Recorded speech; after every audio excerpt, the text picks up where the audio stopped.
we're at the Clarence with Josh McCormick, and we're going to have a quick chat about the menu here.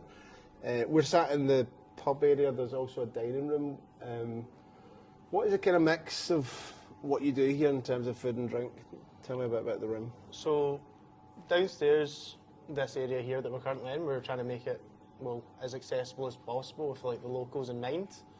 So a focus on cocktails, draft beers, whether that's a pint of Guinness, lager, now our wines by the glass, champagne, and then there's also a lovely pub snacks menu there as well. Yeah. And we wanted that to kind of continue with a similar vibe upstairs to the restaurant with the menu that they have up there.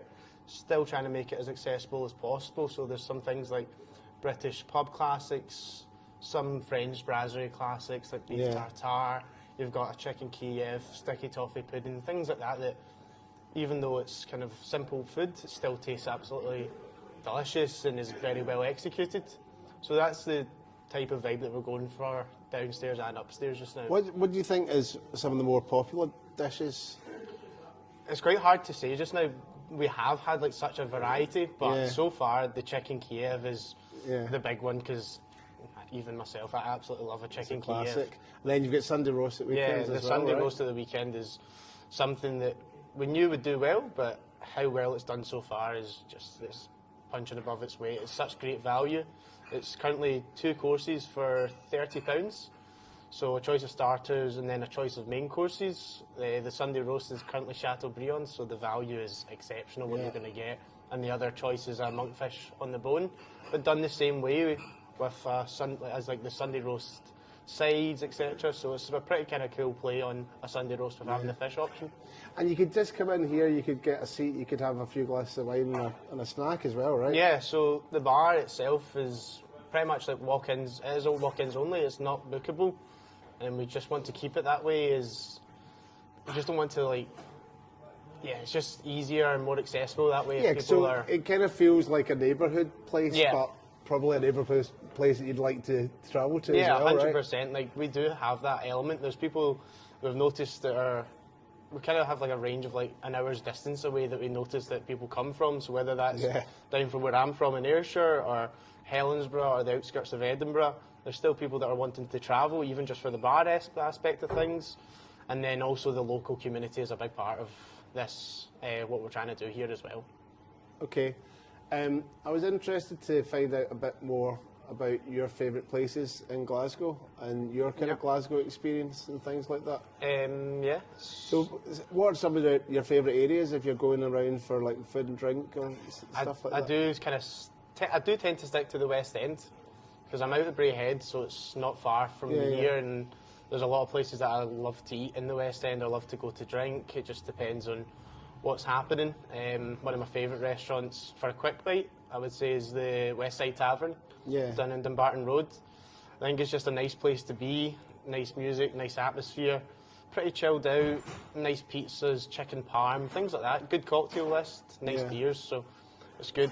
I was there 2 weeks ago with my family as well, so it's a nice place to bring someone on a date, but also a nice place to bring a family. Yeah. And Hyndland, do you get quite a mix of folk coming in here as well? Because there would be a lot of different people from different backgrounds that live in the area and things like that. Yeah, definitely. We have locals. The demographic ranges massively in the bar area. We've noticed that. Friday and Saturday night is just such a mixed bag, whether that's people that have been with us for a wee while, coming in since shucks, or young professionals as well.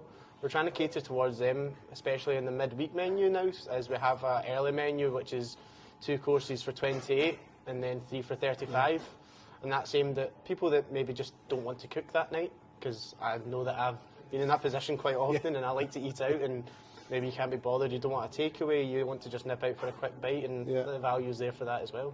Okay, we're coming into the spring shortly. I just look out the window and it starts raining, so maybe not as imminent as you might imagine, but spring's a great time for trying out different types of wine with dishes and things like that. Are there any wines that are on your list at the moment that you would recommend that we have a look at?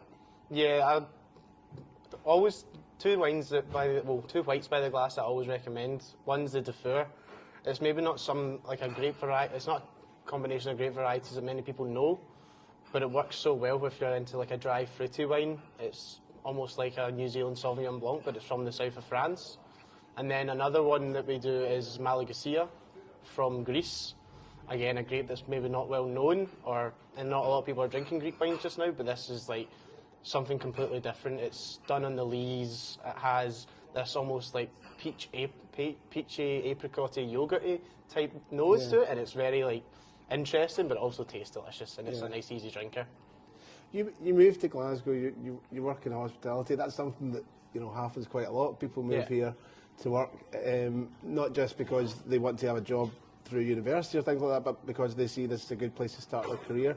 Do you think that Glasgow hospitality in general is a good place to be if you want to try and get your training and get your reputation in hospitality? 100%. I think it stands you in great stead. I'm originally from Troon myself, and I worked at some nice places in Troon, but then there's only so far you can go in a kind of smaller town.